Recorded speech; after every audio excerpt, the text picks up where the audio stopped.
Today I am saving my tomatoes from potential blight. Due to my lack of planning earlier in this year, I planted so many seedlings. I didn't really have a trellising system in place for about half of them. And so we decided to experiment. We had a third on pig panels with stakes.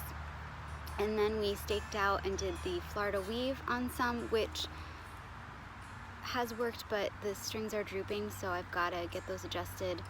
And then the rest were just sitting on the ground like you see here, and we've just put in some stakes and a nylon rope over top, and I'm gonna go in and start tying them up and pruning, because the weather has been against us. It's been very humid and rainy, and if I don't get these pruned and strung up off the ground, I am not going to have very many tomatoes, but a lot of diseased and fungus infested vines. So I'm gonna get that fixed.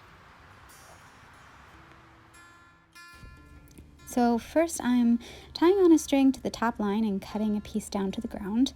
And I'm just trying to sort out where the actual main vine is. There's so many at this point because I let them go for so long. Thankfully, my dad was around and he came out and helped me a lot today. It was nice to have his company in the garden.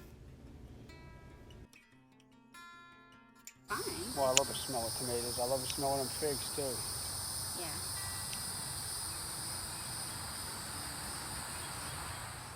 After I got the main vines wrapped with string and connected to the top line, I started going through and pruning all of the extra vines and any leaves close to the ground.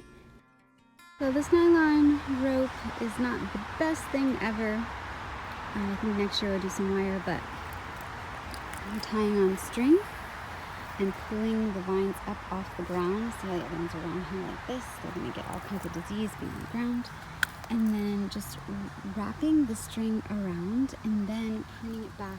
Most people say to have just one vine. I'm going for two in some instances, but already this is looking way better. I pruned away a lot of the browning and yellowing leaves.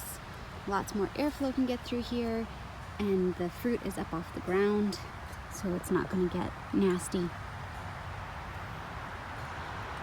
Only, like 20 more to go. You really, in theory, only want one main vine. I didn't have the heart to cut it back quite that hard, so in some cases I left two. And here you see me handing some branches with roots connected to them to my dad and cleaning up the rest to put in the compost pile. My dad really can't handle the pruning part. It makes him sad, so I gave him a bunch of the cuttings that had roots, so he's gonna transplant them and see if maybe they'll survive, and we'll see. But it's got to be done. It's hard, but it actually makes the plant healthier and produce better fruit. And if you just leave it because you feel bad cutting it, you'll actually be damaging it more. So Dad's gonna put another pole in for me over here so I can string across similar for this bed, because the Florida weave isn't working so well. Making progress over here. Lots of piles of tomato debris. My father using up his 9 lives.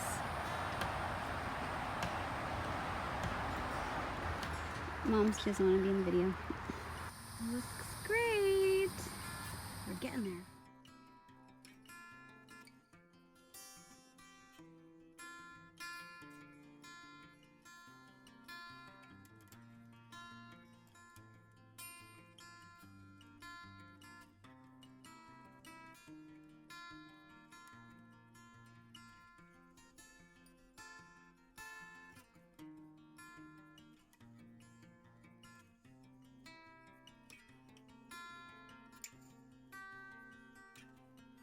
And we are all done.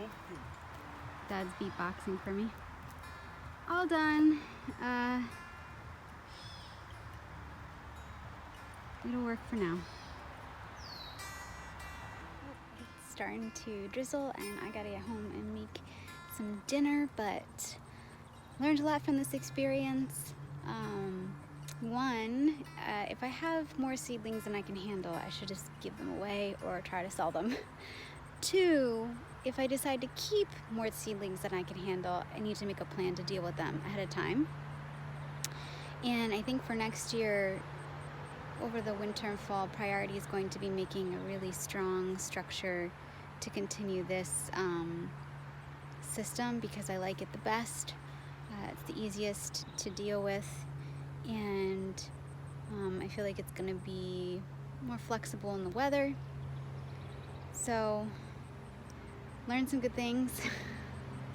Not to be a procrastinator, or just wait and see what happens. It's going to be even better next year.